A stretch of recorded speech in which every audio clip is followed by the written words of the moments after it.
Денес сум во посета на Теквешкиот регион. Мојата цел на посетето е да направам увид, односно да се запознам директно со ситуацијата која што е на почетокот од откупната сезона.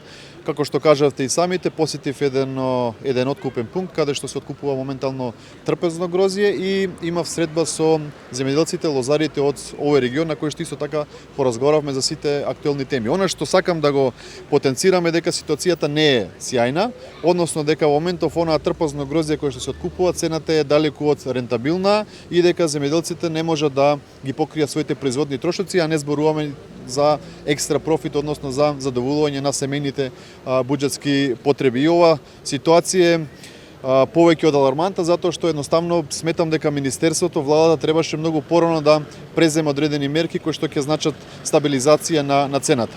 Она што дополнително сакам да алармирам и да искористам оваа прилика е дека лозарите кои што ме едноставно избрифира, разговаравме за престојната реколта, односно бербата на винското грозје од овој регион. Практично бербата е на 7 до 10 дена од сега на самиот почеток, а цената која што треба да биде соопштена се уште ја нема.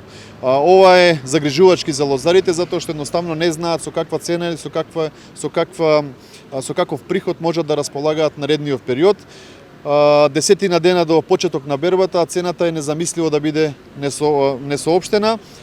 Исто така, сметам дека владата, односно Министерството ресорно за земјоделство треба уште веднаш, иако премногу доцни, да седне на заедничка маса со винарските визби и со лозарите од Република Македонија и да договара цена која што ќе значи рентабилен приход. Знаеме дека инфлацијата си го направи своето, знаеме дека производните трошоци се многу зголемени, затоа треба лозарите добијат пристојна цена која што ќе значи и нормално продолжување на екзистенцијата на лозарството во Република Македонија.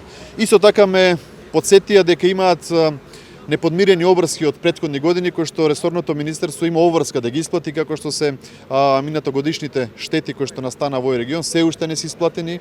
Ми информира дека на жалост има се уште недоисплатени субвенции кои што ги чекаат лозарите од овој регион. Исто така и проблемот со наводнувањето кој што се случи оваа година, поготово во такви едни катастрофални ситуации каде што нормално ќе влие и на квантитетот на родот од оваа реколта. Така да од оваа средба можеме да заклучиме од оваа посета дека загрижувачка е ситуацијата во Теквешкиот регион, затоа што на самиот старт на оваа сезона ниту имаме цена, ниту имаме договорени услови под кои малигани ќе се откупува винското грозје.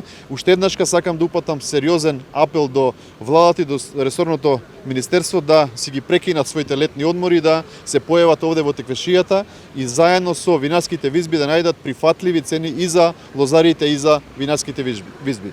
Министерството, министерот, владата се тие во кои што лежи решение на овој проблем во овој регион.